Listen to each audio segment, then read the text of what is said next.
Humingi ng apology ang ABS-CBN Digital at Mix Global Team kay Regine Velasquez dahil sa billing issue.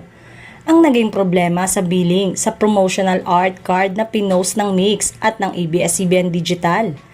Kapansin-pansin kasi sa art card na mas maganda pa ang billing ng mga younger star na sina James Reid, Bini Joanna, Bini Maloy at ang newbie sa showbiz na si Fiang Smith.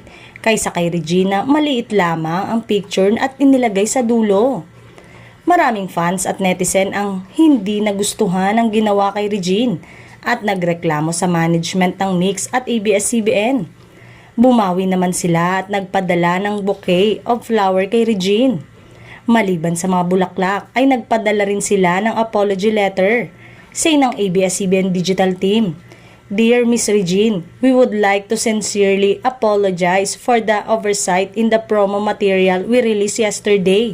We have deep respect and admiration for your craft and the remarkable contribution you have given the music industry.